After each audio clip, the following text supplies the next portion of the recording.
If the health minister comes to this house and see that kitchen, we are gonna be all in quarantine. I do believe that there are living organisms that haven't even been discovered yet. So Jasmine has finally made it to the US, and that means we get to be nosy and see how Gino lives. But let me just warn you, it's gross. Disgusting! Well, don't look at that. What do you think? You took a and you didn't flush. It seems like Gino's been living alone for far too long. Who does that? Yeah, you get the impression that Jasmine is about to learn a lot about Gino, not necessarily the good things. But before we get into all of that, let's start at the beginning. So with her big move to the States now imminent, Jasmine has decided to get one more big change to her appearance. And spoiler alert, it's not implants. I have a new look and I love it. No hair extensions, no wigs that I've been wearing for 15 years.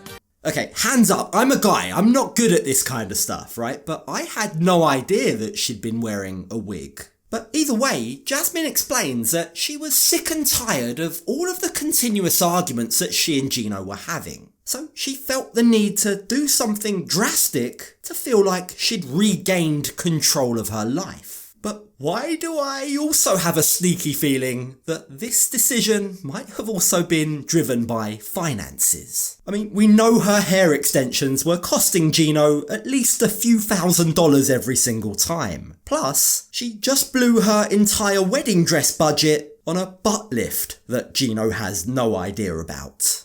And as expensive as it is in Panama, it's even more expensive in the United States. And I'm gonna be completely reliant financially on Gino. And Gino's Gino. Ah yes, she's going to be completely reliant on Gino financially. But don't forget, Gino has yet to tell Jasmine the good news. He's now officially unemployed. I'm a little worried about telling Jasmine that I quit my job. Jasmine likes to live the luxury good life.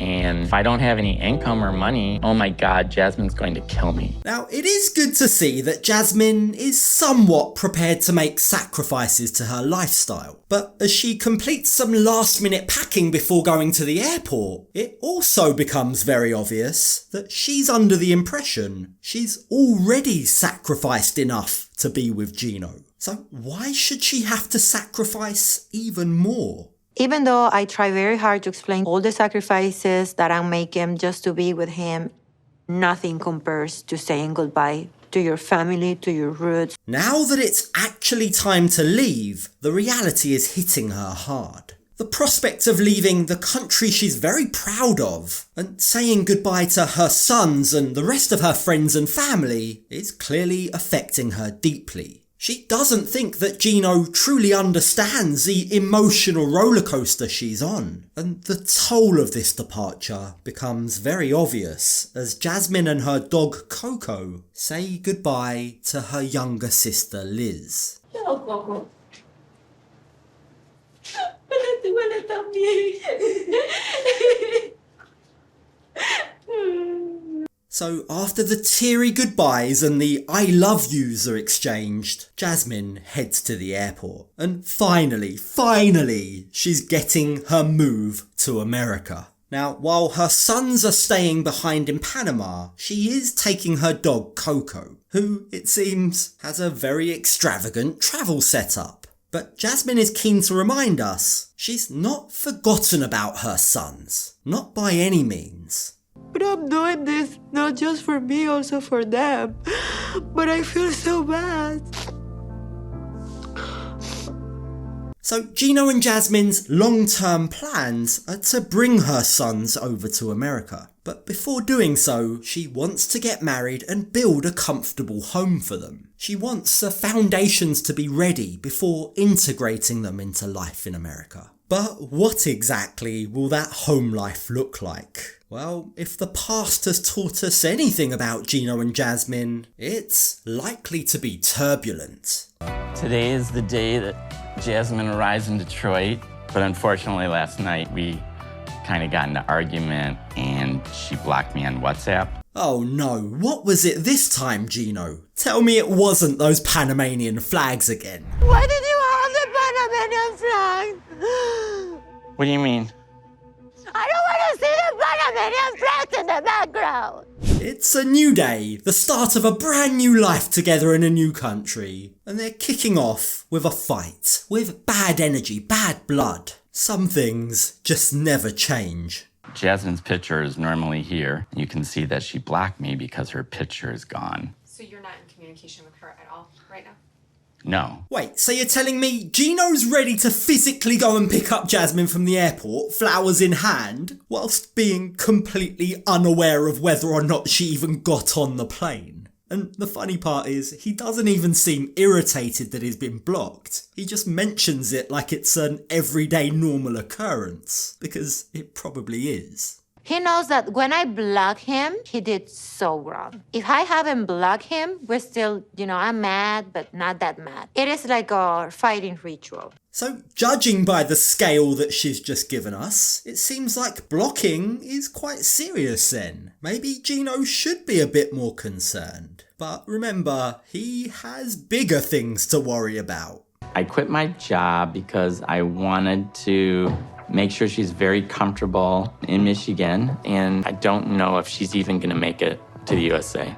I really don't understand Gino's logic here. Like, he says he wants to make sure that Jasmine's comfortable in Michigan, right? But he also knows that Jasmine enjoys this lavish lifestyle. She's grown accustomed to him paying for everything. So he quits his job. Like, it's not adding up. Something's not right here. And it makes me wonder if he actually got fired, maybe. Either that, or the TLC paychecks are coming in thick and fast. Like, Gino just doesn't strike me as the kind of guy that would take that kind of financial risk. But as he's waiting for Jasmine at the arrival gate, he is trying to stay positive, even if he has his doubts. She's my soulmate. Like, we have such a strong bond, and I love her. We have 90 days together to figure out, is this, gonna be good or... Yeah, I'd say that you've still got a lot of figuring out to do, Gino. He's clearly still dwelling on the fact that she blocked him on WhatsApp. I mean, they've been waiting for this day. They applied for the K1 visa 18 months ago.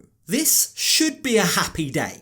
But it's clearly been tarnished for him. He's there in limbo, not knowing whether or not she's even going to show up. But thankfully, his fears evaporate when he sees Jasmine walking through the arrivals gate. Baby!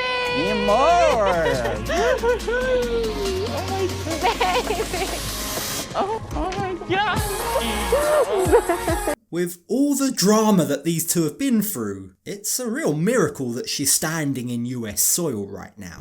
They've been through some impossible situations. They're like cockroaches. It seems like it's impossible to kill them. Their relationship will probably outlive us all. I can suck Gino's tongue every night for the rest of my life. Among other things, but I'm not gonna say it. No, Jasmine, too much information. I really don't want that visual. But is there anything funnier than the sight of an excited Gino with his face smeared in Jasmine's lipstick? It feels like we're treated to that every season, and it all goes downhill from there. Enjoy the happiness while it lasts, Gino. Okay, let's make a promise right now. We're starting fresh new. Let's forget about yesterday. Yesterday is in the past. Pinky promise, no more fights ever. All right. I mean, it's cute, it's a nice sentiment, but I don't believe it for a second. For them to never fight again, Jasmine needs to stop acting crazy, and Gino needs to just let her get her way with everything. And I can't see either of those two things happening. And to be honest, even if it did, they'd still find a way to argue. So it's a pointless promise. But moving on to more pressing matters, how's Jasmine going to cope with life in Michigan? You have smoke coming out of your mouth. What the This is Michigan. I hate it. Why does This Is Michigan, I hate it feel like it's foreshadowing what's about to come? Jasmine is going to experience a lot of reality checks in the days to come, and I'm going to go out on a limb and say that she is going to hate it, especially if the weather is already affecting her this much. I was not born to be in this kind of weather. I'm scared of stepping out and dying immediately, instantly. So as they begin to drive home, Jasmine has time to soak in all the sights. But I don't think it bodes too well when minutes after arriving, she's already comparing Michigan to a winter version of hell. Her words. Coming from Panama City, where she's used to a skyline full of skyscrapers, Michigan looks very bleak to her. It screamed depression. It's like so gloomy, so dark.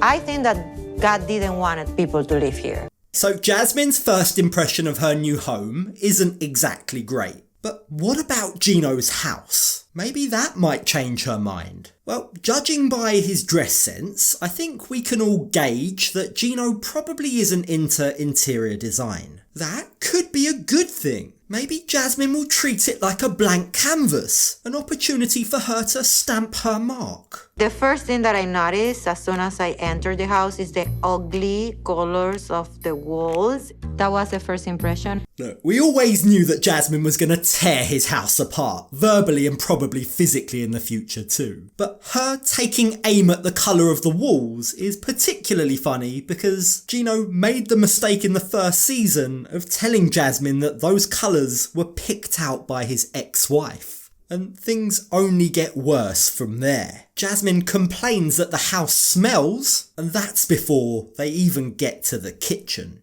If the health minister comes to this house and see that kitchen, we are gonna be all in quarantine. I do believe that there are living organisms that haven't even been discovered yet. It's becoming very apparent that Gino lives as if he's a college student. The cleaning is lackluster at best, and he lives off chocolate milk and microwave meals. To say that Jasmine isn't impressed would be an understatement. Don't forget, we saw how house-proud she was, but we also know how seriously she takes her health. She's vegan, and the idea of living off microwave meals is shocking for her. You're not eating from a box. This should be full of veggies, broccoli. That's like just a backup plan if we don't cook. Okay, so if it is the backup, what is the main? Backup plan? Who you kidding, Gino? We've all seen you in the kitchen, and it wasn't great. But surely that's an easy fix, right? A quick trip to Walmart and you'll be able to stock up all you need. So let's continue with the house tour. We're all as excited as Coco to see what other wonders await. Is that pee? No, that was here before we entered. No, that's pee. No, I promise. Yeah, I'm telling you. Touch it. Or put your finger on it. So Gino's concerns about Coco not being house trained have proved to be correct. But it's ironic because whilst the dog isn't house trained, it seems like he's not the only one. You see, when they go upstairs to the ensuite, Jasmine is greeted with a little surprise. Well, don't look at that. What do you think? You took a and you didn't flush. What the actual f***? That's a weird thing to do even if you're living by yourself. But to do that on the day that your fiance's coming is, I don't know, I'm just speechless. Now, Jasmine is able to laugh it off. But without getting too graphic, that's not the first time we've seen toilet activities bring a smile to her face, is it? So moving quickly on, whether this was forgetfulness, some weird sexual thing, or maybe a cost-cutting exercise from Gino, Jasmine is left overwhelmed by how much work the house needs. This is completely out of style. Yeah, that's older. I'll agree to that. Like, I'm thinking about renovating everything. Is unemployed Gino sweating yet? Because after hearing what Jasmine intends to do with the place, he should be. She wants to renovate everything, and I don't think she's kidding. That sounds expensive to me. Now, when Gino gently reminds Jasmine that whilst her ideas are good, they need to budget, she just brushes him off. So Gino better man up and tell her the news soon. Otherwise, this situation is just gonna get worse. What I'm saying is we have to have money to all these things you want to buy. We have to prioritize what's most important. All I know is that I won't feel comfortable sleeping on this bed. Gino's intention by quitting his job was so that he could be around, so that he could be on hand to help Jasmine settle into her new life. But the truth is, Jasmine doesn't actually need his physical presence to do that. What she really needs to carve out a home that she's comfortable living in is money. Lots of money. And that is gonna be a big problem. I can't afford all these changes right now, today, or